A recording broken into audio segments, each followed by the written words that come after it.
Hi நண்பர்களே, எல்லாரும் எப்படி இருக்கீங்க? நல்லா இருக்கீங்களா? நம்முடைய சேனலில் இந்த கழிந்த 2 தினங்களாக 1 முதல் 9ஆம் வகுப்பு மாணவர்களுக்கு விடப்பட்ட இந்த கோடை விடுமுறையும் அது தொடர்பாக அரசாங்கம் வெளியிட்ட, குறிப்பாக பள்ளி கல்வித்துறை வெளியிட்ட பல்வேறு அறிவிப்புகளும், அதனால் ஆசிரியர்களும் பெற்றோர்களும் மாணவர்களும் அடைந்த குழப்பங்களும், இது தொடர்பான ஒரு செய்தியை தான் நம்ம இன்னைக்கு நம்முடைய சேனலில் பார்க்க இருக்கிறோம். இதை பார்க்கறதுக்கு முன்னாடி நம்முடைய சேனலை சப்ஸ்கிரைப் பண்ணுங்க, உங்களுடைய ஆதரவை தாருங்கள். உங்க எல்லாருக்குமே தெரியும், 12ஆம் வகுப்பு மாணவர்களுக்கும் 11ஆம் வகுப்பு மாணவர்களுக்கும் தேர்வுகள் முடிவடைந்து விட்டன. 10ஆம் வகுப்பு மாணவர்களுக்கு வருகிற திங்கட்கிழமையோடு தேர்வுகள் முடிவடைகின்றன. ஸோ இதனால லோக்சபா தேர்தல் நடைபெற உள்ளதால 1 முதல் 9ஆம் வகுப்பு மாணவர்களுக்கு முன்கூட்டியே தேர்வுகள் தொடர்ந்து நடைபெற்று வருகிறது.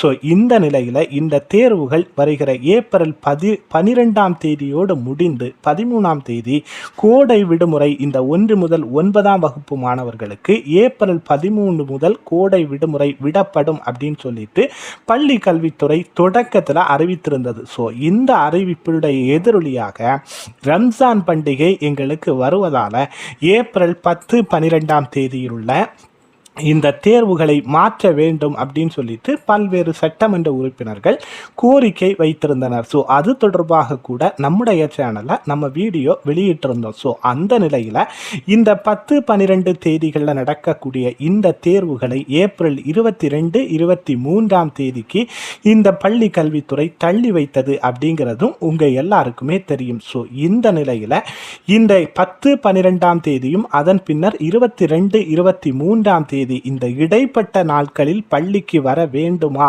வேண்டாமா என்கிற சந்தேகம் பெரும்பாலான பெற்றோர்களுக்கும் மாணவர்களுக்கும் எழுந்தது. ஸோ இந்த நிலையில் இந்த சந்தேகத்திற்கு விடை தரும் விதமாக பள்ளி கல்வித்துறை சார்பாக ஒரு அறிக்கை வெளியிட்டிருந்தது. அது என்ன அறிக்கை அப்படின்னு சொன்னால், 6 முதல் 21ஆம் தேதி வரை, அதாவது எக்ஸாம் முடிந்த 5ஆம் தேதி முதல் அதற்கு மறுநாள் 6 முதல் 21ஆம் தேதி வரை விடுமுறை அளிக்கப்படுகிறது. மீண்டும் அவர்கள் 22, 23ஆம் தேதிகள் பள்ளிக்கு வந்தால் போதும் அப்படின்னு சொல்லிட்டு ஆரம்பத்தில் கல்வித்துறையால் அறிவிக்கப்பட்டிருந்தது. ஸோ அந்த அறிக்கையை நேற்றைய தினம் திருத்தி ஒரு சுற்றறிக்கையாக பள்ளி கல்வித்துறை சார்பாக வழங்கப்பட்டது.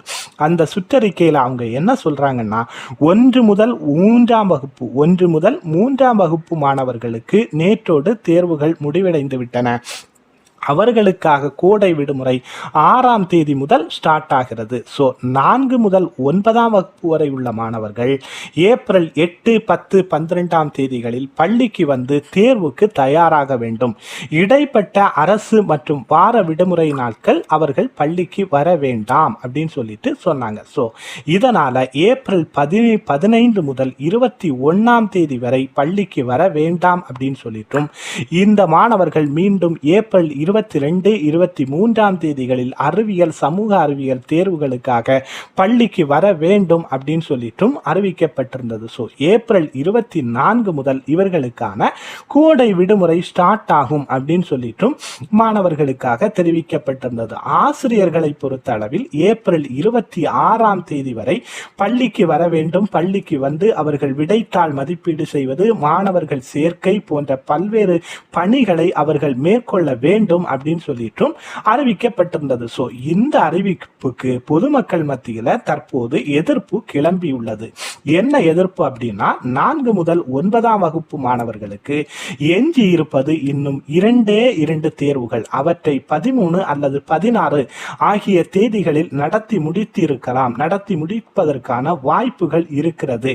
இந்த தேதிகளை நடத்தி முடிக்காமல், இந்த தேர்வுகளை இந்த 13, 16 இந்த தேதிகளில் முடிக்காமல் ஏப்ரல் வரை, இந்த ஏப்ரல் இறுதி வரை இந்த தேர்வுகளை இழுத்து கொண்டு செல்வதால் மாணவர்கள் பள்ளிக்கு வருவது, இந்த படிப்போடு தொடர்பு ஏற்படுத்துவது என்பது கடினமாக இருக்கும். இன்னும் சொல்ல போனால், ஹாஸ்டல்ல தங்கி படிக்கக்கூடிய பல மாணவர்கள் வெளியூருக்கு சென்று விடுவார்கள். அவர்கள் திரும்ப வந்து தேர்வு எழுதுவது என்பது சிரமமான காரியமாக இருக்கும். அவர்களை தேர்வுக்கு அழைத்து வந்து பள்ளி பணிகளில், தேர்வு படிப்பு தொடர்பான பணிகளில் ஈடுபடுத்துவது மிக முக்கியமான காரணமாக, மிக சிரமமான காரணமாக இருக்கும் அப்படின்னு சொல்லிட்டு பெற்றோர்கள் தரப்புல, ஆசிரியர்கள் தரப்புல சொல்லப்பட்டது. இது என்ன ரீசன், எதற்காக இந்த தேர்வுகளை நடத்தாம முடியாமல் இடைப்பட்ட காலத்துல நடத்த முடியாமல் போனது அப்படின்னு சொல்லிட்டு தேர்வுத்துறை வட்டாரங்களும் நமக்கு தகவல் தெரிவித்துள்ளன. என்ன அப்படின்னா, தேர்வுக்கு முந்தைய நாட்களில் தேர்வு கால அட்டவணை திருத்தம் செய்தால், இவங்க சொல்ற மாதிரி ஒருவேளை தேர்தலுக்கு முன்னதாக தேர்வுகளை நடத்தி திருத்தம் செய்தால் அந்த தேர்வு அட்டவணையை தேர்தல் ஆணையத்திடம் காமித்து அனுமதி பெற வேண்டும். இதன் காரணமாகத்தான் ஏப்ரல் 19ஆம் தேதி தேர்தல் முடிந்த பிறகு எஞ்சிய 2 தேர்வுகளை கல்வித்துறை நடத்த முடிவு செய்துள்ளதாக தகவல்கள் வெளியாகியுள்ளது. இந்த தேர்தல் காரணமாகத்தான் இந்த அட்டவணையில் திருத்தம் செய்ய முடியாமல் போனது. ஒருவேளை இந்த தேர்வுகளை தேர்தலுக்கு முன்பாக 19ஆம் தேதிக்கு முன்பாக அட்டவணையை திருத்தம் செய்திருந்தால் இந்த அட்டவணையை பள்ளி கல்வித்துறை தேர்தல் ஆணையத்திடம் முன் அனுமதி பெற்ற பின்னர் தான் இதனை வெளியிட்டு தேர்தலை நடத்த முடியும். அதனாலதான் இந்த தேர்தல் அட்டவணை, இந்த தேர்தலை முடிந்த பின்னர் இந்த ஏப்ரல் 22ஆம் தேதி வரை இந்த தேர்வு நீடுவதற்கான காரணம் அப்படின்னு சொல்லிட்டு பள்ளி கல்வித்துறை தகவல்கள் வெளியாகி உள்ளது. சோ இது தொடர்பான பல்வேறு தகவலை தான் நம்முடைய சேனல் நண்பர்களுக்காக நாம கொண்டு வந்து சேர்த்திருக்கிறோம். சோ இது தொடர்பான உங்களுடைய கருத்துக்கள் என்ன அப்படிங்கறத நீங்க பதிவு பண்ணுங்க. நம்முடைய சேனலை சப்ஸ்கிரைப் பண்ண மறவாதீங்க. Bye bye.